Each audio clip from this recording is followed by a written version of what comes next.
Hello everyone, आज से इस चैनल पर मैं आपको लॉजिकल रीजनिंग से रिलेटेड जितने भी टाइप्स के क्वेश्चंस आते हैं, multiple choice questions which may be one day qualifying nature examinations और एनी इंट्रेंस एग्जामिनेशंस, लगभग आज के समय में देखें तो सारे एग्जामिनेशंस चाहे वो इंट्रेंस हो, मल्टीपल चॉइस के एग्जामिनेशंस हो, सारे एग्जाम्स में रीजनिंग से रिलेटेड क्वेश्चंस पूछे जाते हैं। लॉजिकल रीजनिंग के द्वारा आपके ब्रेन को टेस्ट किया जाता है, आपकी एनालिटिकल थिंकिंग पावर को चेक किया जाता है। सो आज के वीडियो में हम बहुत कुछ समझने वाले हैं रीजनिंग से रिलेटेड, रीजनिंग के टाइप्स से रिलेटेड, वो लॉजिकल रीजनिंग वर्बल हो, नॉन वर्बल हो, एनालिटिकल हो, आप लोगों ने नाम सुना होगा हमारे, बट बहुत सारे नेम्स हमारे आसपास रीजनिंग से रिलेटेड आते हैं। जैसे कि हम सिंपल रीजनिंग से भी इसे बोलते हैं, हम लॉजिकल रीजनिंग भी कहते हैं, हम इसे जनरल मेंटल एबिलिटी भी कहते हैं, हम इसे रीजनिंग एबिलिटी के नाम से भी जानते हैं, हम इसे जनरल इंटेलिजेंस के नाम से भी जानते हैं, हम इसे जनरल मेंटल एबिलिटी के भी नाम से जानते हैं।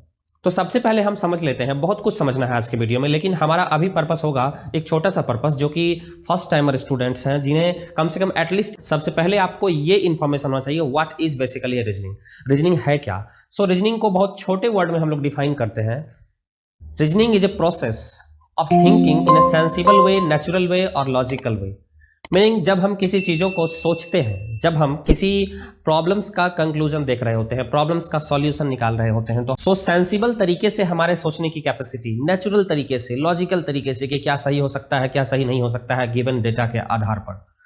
हमारे आसपास की समस्याओं, हमारे पास जब बहुत सी समस्याएं होती हैं और समस्याओं में हम सेंसिबल तरीके से, नेचुरल तरीके से, लॉजिकल तरीके से जब हम उन समस्याओं पर सोचते हैं और समाधान निकालते हैं, तो दैट्स कॉल्ड रीजनिंग। रीजनिंग दो वर्ड से बना है, रीजन प्लस आईएनजी, वर्ब का ये कंटिन्यूअस फॉर्म, और रीजन मीनिंग एक ऐसा प्रॉब्लम जिसमें कुछ ना कुछ रीजन हो और उस रीजन के आधार पर हम उस प्रॉब्लम का कंक्लूजन निकालें। रीजनिंग की बात करें तो this is one of the most scoring section. Reasoning आने वाले जितने भी कॉम्पिटिटिव एग्जामिनेशंस हैं, चाहे वो यूपीएससी, बीपीएससी, यूपीपीसीएस और एनी स्टेट लेवल एग्जामिनेशंस, चाहे वो राजस्थान पीसीएस हो या जेपीएससी हो या एनी पूरे हमारे इंडियाज में होने वाले जितने भी वन डे क्वालिफाइंग नेचर हो या फिर बात करें इंट्रेंस एग्जामिनेशंस हो, सारे मल्टीपल चॉइस एग्जामिनेशंस में रीजनिंग से रिलेटेड क्वेश्चन पूछे जाते हैं और एक हाईएस्ट वेटेज आज के टेक्नोलॉजिकल एज में रीजनिंग का है। सो रीजनिंग को समझना हमारे लिए बहुत ही इंपॉर्टेंट बन जाता है इस आधार पर।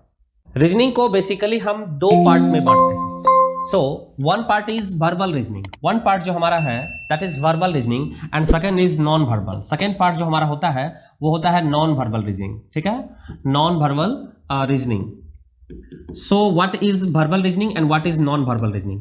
वर्बल रीजनिंग में हम ऐसे प्रॉब्लम्स के बारे में पढ़ रहे होते हैं जहां कुछ वर्ड से रिलेटेड शब्द, देखिए वर्बल का मतलब होता है जो हम बोल सकते हैं, जो हम देख सकते हैं, इसे वर्बल कहा जाता है, जिसे हम पढ़ सकते हैं, लिख सकते हैं, meaning something related to written material, that's called verbal.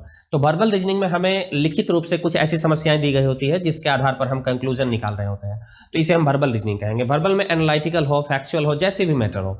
और नॉन वर्बल रीजनिंग में बात करें तो यहाँ पर हमें कुछ पिक्चर दिया होता है, पिक्चर दिया गया होता है, तो बहुत सारे चैप्टर्स को हम पढ़ने वाले हैं, हमारे पास चैप्टर का लिस्ट है, तो आज हम आपको कुछ ऐसे चैप्टर से स्टार्ट करके बताएंगे कि क्या होता है रीजनिंग।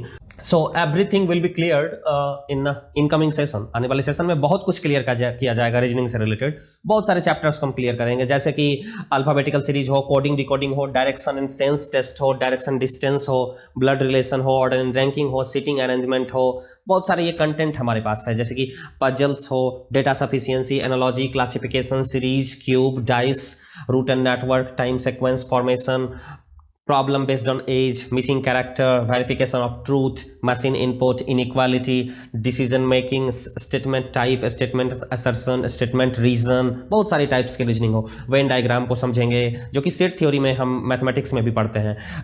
क्लॉक को समझेंगे, कैलेंडर को समझेंगे, कैलेंडर में हम डेट निकालना, कैलेंडर और क्लॉक थोड़ा सा मैथमेटिकल रीजनिंग के अंदर आता है। सो रीजनिंग में भी वेरियस टाइप्स, रीजनिंग का आपको हम मतलब बता दिए हैं इस वीडियो में, क्योंकि रीजनिंग मीन्स यहाँ पर हम ये कह सकते हैं कि उसके पीछे का रीजन जानकर समस्याओं के समाधान करने की कोशिश करना, that's reasoning. So cause and effect से रिलेटेड रीजनिंग है, सिलोजिज्म को पढ़ेंगे, बहुत सारे एनालॉजी को भी पढ़ेंगे, बहुत सारे रीजनिंग थ्योरीज को हम पढ़ने वाले हैं। आने वाले पूरे रीजनिंग सेक्शन को इसी सीरीज में क्लियर कर दिया जाएगा। सो ज्यादा से ज्यादा आप शेयर करें और आने वाले कमिंग सेशन में सारे रीजनिंग से रिलेटेड जितने भी कॉन्सेप्ट है, ट्रिक्स है, जितनी भी सारी चीजें हैं, सारी चीजों को क्लियर किया जाएगा और ये भी आपको बताया जाएगा कहां पर हम ट्रिक्स का यूज कर सकते हैं और कहां पर हमें डिटेल ही बनाना चाहिए जो कि जल्दी बनता है।